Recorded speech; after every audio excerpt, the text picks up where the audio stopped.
राज्य सरकार ने झारखंड में निवेश को बढ़ावा देने की कवायद शुरू कर दी है। इस क्रम में सीएम हेमंत सोरेन 19 अप्रैल से 26 अप्रैल तक पुर्तगाल, स्वीडन और स्पेन का दौरा करेंगे। इसके लिए राज्य सरकार ने विदेश मंत्रालय से पॉलिटिकल क्लियरेंस की मांग की है, जो जल्द ही मिलने की उम्मीद है। वहीं इस दौरे को लेकर राजनीतिक प्रतिक्रिया भी देखने को मिल रही है। कांग्रेस के प्रदेश प्रवक्ता राकेश सिन्हा ने इस दौरे को झारखंड में निवेशकों के आने से राज्य की जनता का आर्थिक विकास होने की बात कही है। इसके साथ साथ झारखंड में रोजगार के अवसर पैदा करने और पूंजी निवेश को बढ़ावा देने के लिए एक महत्वपूर्ण कदम बताया। देखिए, मोमेंटम झारखंड से इस दौरे का तुलना नहीं किया जा सकता।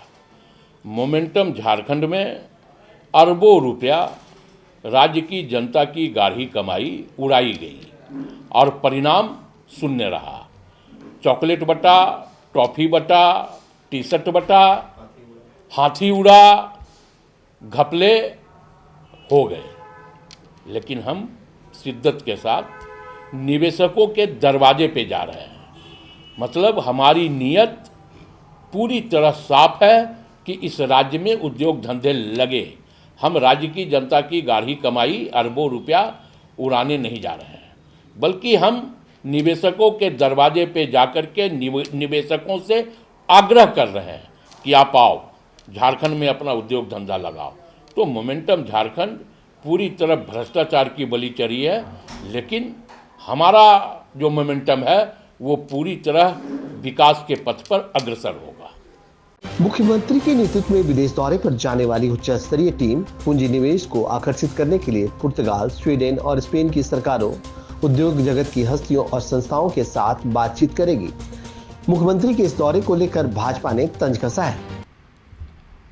देखिए, जाना कोई बड़ी बात नहीं है। मुख्यमंत्री का अधिकार होता है कि वो जाएं और बात करें, लेकिन जो ट्रैक रिकॉर्ड है आप देखेंगे, पिछले दफ़ा भी यह सब प्रयास हुए थे, निवेशकों के सम्मेलन तक कराए गए हैं। लेकिन आप बताइए कि पिछले बार भी इन्हीं की सरकार थी और आप बताएं कि कितना निवेश हुआ, करोड़ों रुपए खर्च हुए, कहीं कोई निवेश नहीं हुआ। तो निवेश कोई भी क्यों अपना पैसा लगाएगा? यदि उनसे रंगदारी मांगी जाएगी, राह चलते हत्या हो जाएगी, तो कौन निवेश करने को यहाँ तैयार होगा? निवेश का सबसे पहला जो शर्त है वो शर्त है विधि व्यवस्था। जब तक विधि व्यवस्था नियंत्रित नहीं होगी, ठीक नहीं होगी, उसके बाद बुनियादी सुविधाओं का विकास। आप जितनी सड़कें वगैरह देख रहे हैं, हाईवे देख रहे हैं, ये भारत सरकार की देन है। राज्य सरकार तो अपने राज्य सरकार के हिस्से की जो सड़कें हैं उसका मरम्मत तक नहीं करा रही है।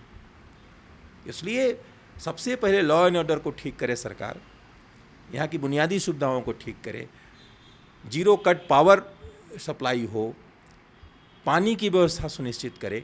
यहाँ तो लोगों को पीने की पानी की व्यवस्था सुनिश्चित नहीं हो पा रही, नए उद्योगों को पानी कहाँ से देगी सरकार? तो ये सारी चीज़ें हैं जिसकी व्यवस्था अगर सरकार करती है तो निवेशक तो स्वयं दौड़े चले आएंगे। तो क्या लगता है कि इनका ये दौरा सिर्फ यात्रा भर रह जाएगा? अभी तक का जो ट्रैक रिकॉर्ड है उसमें यही दिखता है। अब आगे कोई मिरेकल हो जाए, आश्चर्य हो जाए, तो उस पर तो कुछ नहीं कह सकते हैं, कभी भी कुछ हो सकता है। लेकिन अभी तो जो है, क्योंकि लोग क्या देखते हैं, यही ना, पिछले 5 साल भी यही माननीय मुख्यमंत्री जी थे, ऐसी ही सरकार चल रही थी, इन्हीं दलों की सरकार थी। तो क्या हुआ था? इस बार भी वही चलाने वाले हैं, उन्हीं के हाथ में सत्ता है। तो क्या परिवर्तन हो जाएगा सोच में? नीति और नियत में कोई परिवर्तन नहीं होने वाला है। इसलिए यात्रा करके अगर कोई परिवर्तन ले आते हैं तो हम सब उनका स्वागत करेंगे और वैसा वातावरण बनना चाहिए। लेकिन जो चीज़ें दिख रही हैं, अब यहाँ की विधि व्यवस्था खराब है, तो कौन आएगा यहाँ निवेश करने? किसको कहेंगे? वो तो सवाल खड़ा करेंगे सबसे पहले कि आप लॉ एंड ऑर्डर ठीक कीजिए।